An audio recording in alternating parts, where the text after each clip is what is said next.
The days were hot. Fish died in the lake, plants yellowed, birds stopped singing. There was thunder, but no rain. You call this period the Great Ecological Catastrophe. I heard my mother's heartbeat as she carried me to Alphaville. People chased us. I remember her driving and bison running by. Then we reached the flooded city with refugees in rubber boats. Suddenly, I couldn't find Mama.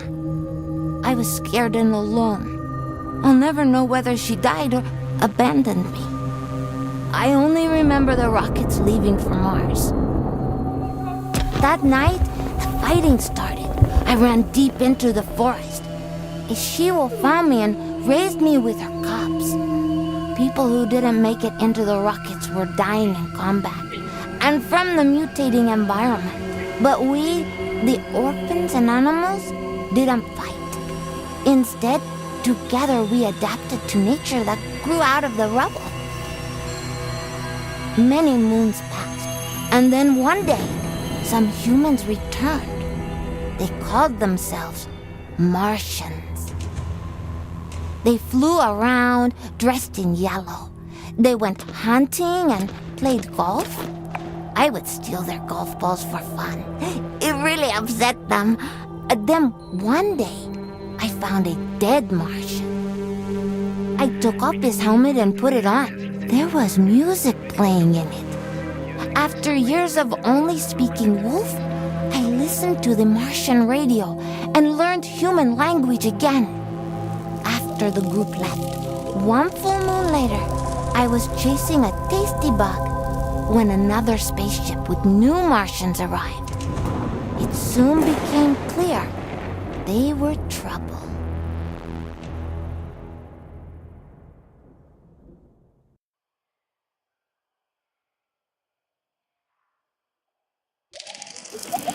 Greetings, all you Tesla City Martians out there. You're listening to Radio Nostalgia from Mars, the show for those who miss a morning run in the park, slurping minestrone soup, sailing with the wind in their hair, singing in unison with thousands of people at a music concert, or smelling the coming rain. In other words, a show for the long-lost days of Earth.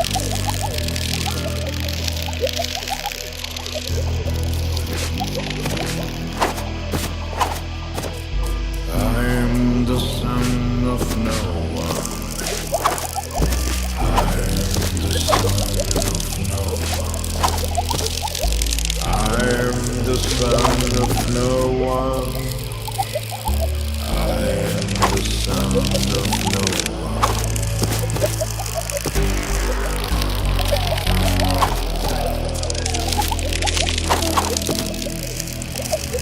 Mutants of tomorrow. I've got no time for sorrow. I found becoming a stag, antlers, feet, no yellow tag. Life to my own device. Used to permanent price. Without race, without creed, I am pure spiritual speed.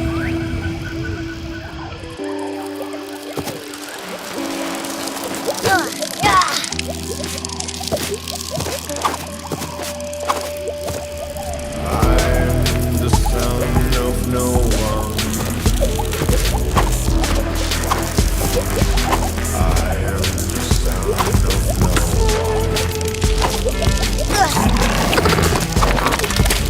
I am the son of no one.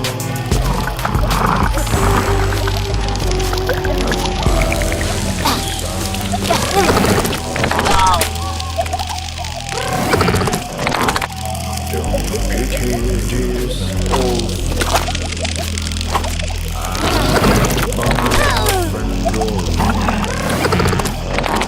These bastards will overcome even the Armageddon. Lungs and legs propel me. You cannot buy or sell me. I move through life like water. No one's son, no one's daughter.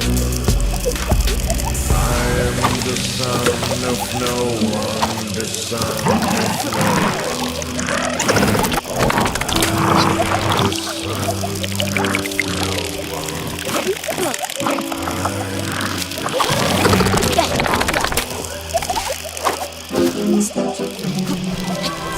Starting off the show with Son of No One, a song I'm fairly certain resonates with many of us orphans of the earth out here in the stuffy depths of space. Speaking of stuffy air, please don't attempt to open portal windows to let some fresh air in. It's unbelievable that we have to mention this, but we're living in pressurized domes, people. Breathing recycled air is just the new normal. In totally unrelated news, the memorial of Baroness von Wullenschütz will be held in private, and her family asks gold diggers and paparazzi to respectfully stay away from the funeral ceremony being held in the Section C cafeteria on Deck 3 at 7 p.m. Dome time. Alright, on with the show.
Hello, my name is Bingy Gogo. Funny?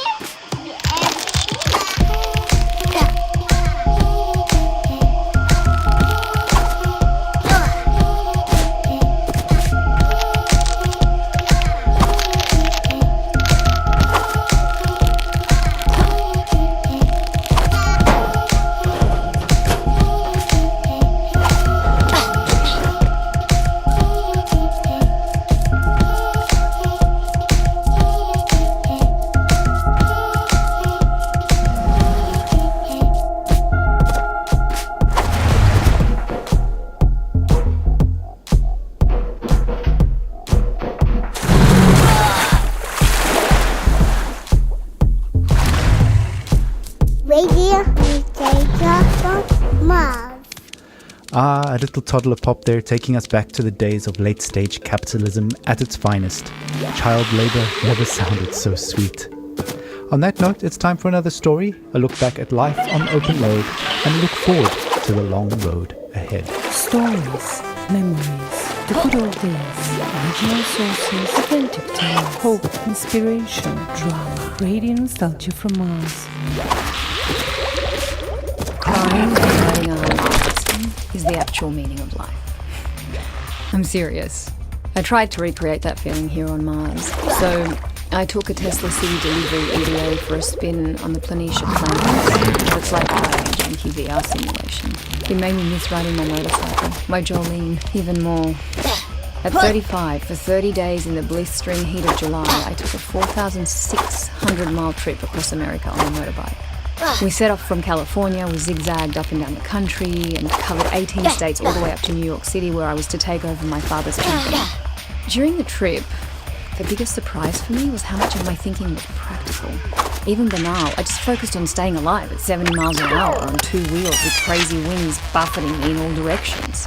So while my mind was this constant barrage of compulsive thoughts, those thoughts were generally practical. Like, how do I get to that destination before dark? Am I drinking enough water? Am I hydrating?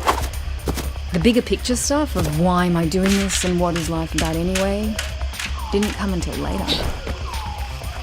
We started the trip at the peak of California's infamous orange heat wave, and we rode it for 5 days in temperatures you wouldn't believe. Some mornings I'd have sweat dripping from my elbows before we even set off.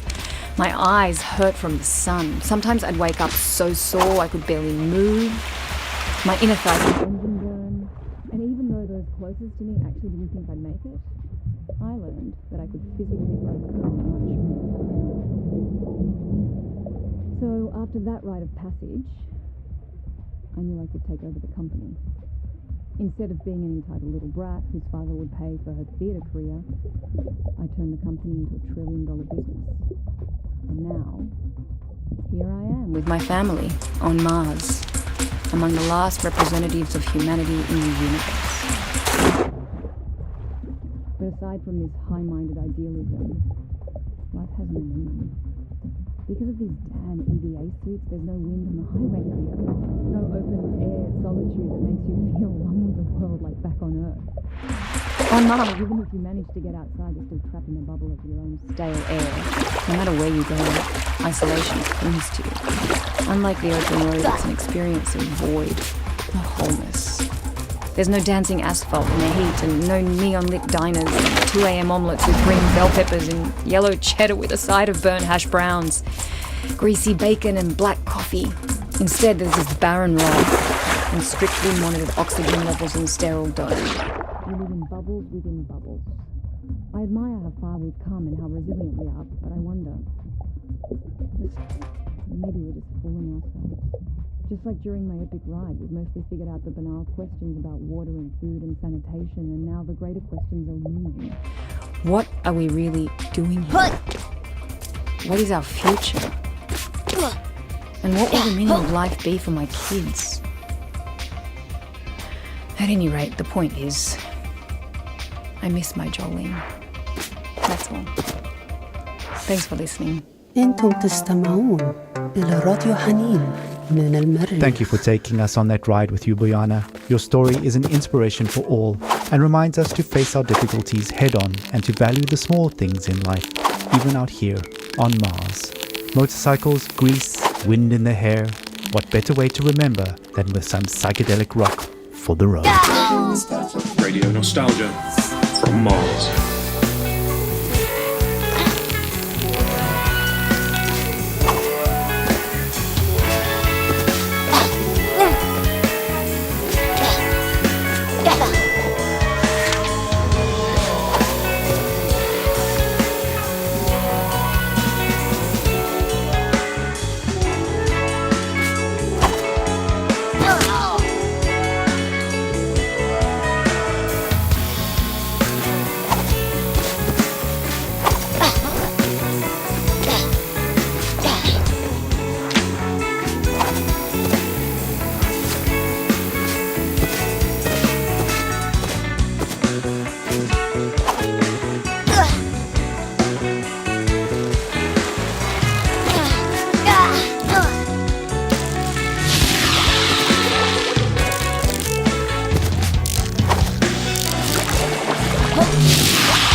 home away from home. Radio nostalgia from Mars. Ah, blue skies, warm days, the long-lost summers of our past on Earth. Will we ever return? Stay tuned for more on that. Up next, some music to meditate, mediate, and procreate. We made it. We're safe here on Mars. We are the alpha and omega of humanity. With the aid of OMAS, of course. Pure calm in a can.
Alejandro.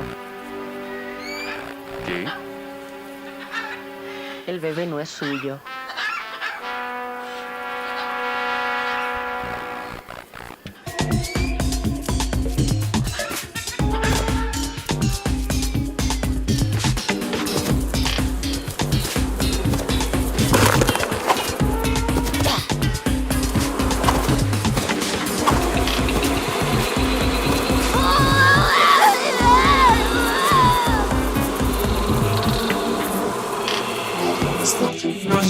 Non stare sempre con le basi.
Whoa.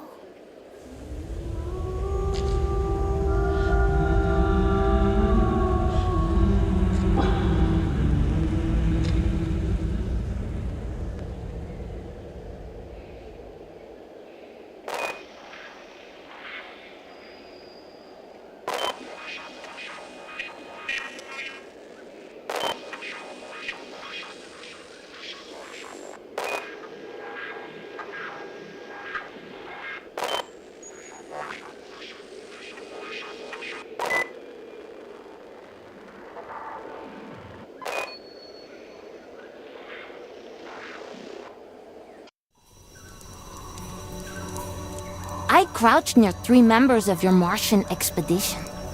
The rest of your group were out in the field. I hoped to make friends, but when you saw me, you froze, stopped picking plants, and whispered among yourselves. You seemed very scared and confused, amazed that I could breathe without a suit. You rushed towards me, so I ran. You really thought you could hunt me down?